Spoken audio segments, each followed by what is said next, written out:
Saudara-saudari yang terkasih, selamat pagi berkah dalam. Sudah kita memberi senyum hari ini, Minggu 29 Mei 2022, hari Minggu Paskah ke-7 dan juga hari Minggu Komunikasi Sedunia. Kita awali permenungan kita hari ini dengan tanda kemenangan Kristus. Dalam nama Bapa dan Putra dan Roh Kudus. Amin. Permenungan kita diambil dari Injil Yohanes bab 17 ayat 20 sampai 26. Dan bukan untuk mereka ini saja aku berdoa, tetapi juga untuk orang-orang yang percaya kepadaku oleh pemberitaan mereka, supaya mereka semua menjadi satu, sama seperti Engkau ya Bapa, di dalam aku, dan aku di dalam Engkau, agar mereka juga di dalam kita, supaya dunia percaya bahwa Engkaulah yang telah mengutus aku, dan aku telah memberikan kepada mereka kemuliaan yang Engkau berikan kepadaku, supaya mereka menjadi satu, sama seperti kita adalah satu. Aku di dalam mereka, dan Engkau di dalam aku, supaya mereka sempurna menjadi satu, agar dunia tahu bahwa Engkau yang telah mengutus aku, dan bahwa Engkau mengasihi mereka, sama seperti Engkau mengasihi aku.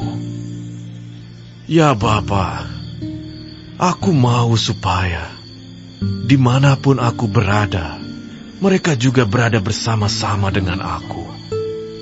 Mereka yang telah Engkau berikan kepadaku, agar mereka memandang kemuliaanku yang telah Engkau berikan kepadaku. Sebab Engkau telah mengasihi aku sebelum dunia dijadikan. Ya Bapa yang adil, memang dunia tidak mengenal Engkau, tetapi aku mengenal Engkau. Dan mereka ini tahu bahwa Engkaulah yang telah mengutus aku, dan aku telah memberitahukan namamu kepada mereka. Dan aku akan memberitahukannya, supaya kasih yang Engkau berikan kepadaku ada di dalam mereka, dan aku di dalam mereka. Saudaraku yang terkasih, kalimat ini merupakan bagian dari doa Yesus pada malam terakhir sebelum sengsaranya yang kita dengarkan dalam kutipan Injil hari ini. Yesus tidak hanya berdoa untuk yang hadir di sekitarnya, yakni para muridnya, tapi ia juga berdoa bagi orang-orang yang percaya bahwa Yesus, karena pewartaan yang terjadi di mana-mana, mereka semakin percaya kepada Yesus. Percaya dan hidupnya menyatu dengan Yesus. Maka Yesus sungguh memohon pada Bapa agar mereka ini tetap bersatu dengan Yesus dan Bapa dalam ikatan kasih yang sempurna. Menjadi menarik adalah yang didoakan Yesus adalah supaya mereka semua bersatu.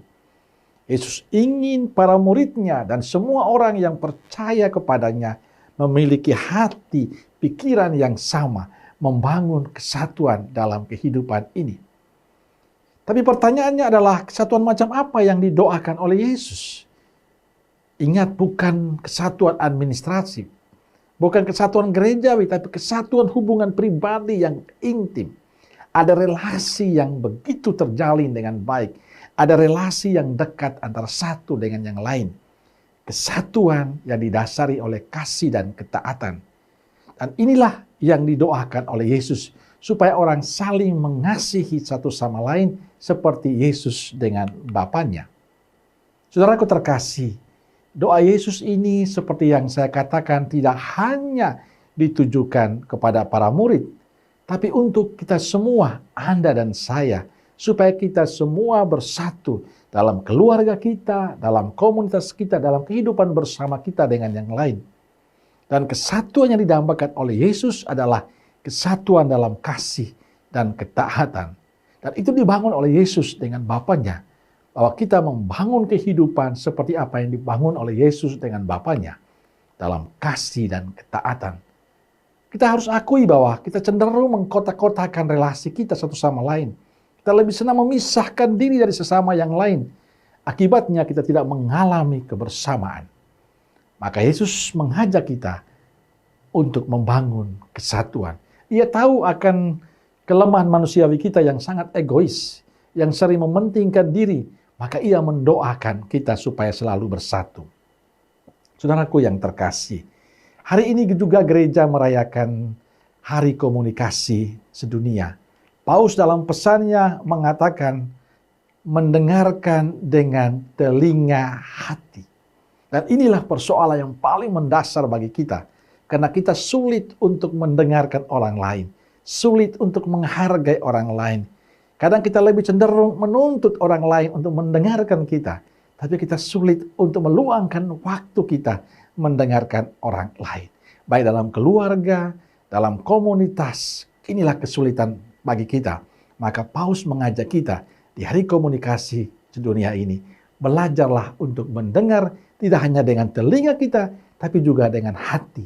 Artinya kita mau terbuka hati, meluangkan waktu kita untuk mendengarkan sesama kita. Dan saya percaya, mendengarkan dengan baik akan membuah sesuatu yang indah dalam kehidupan kita.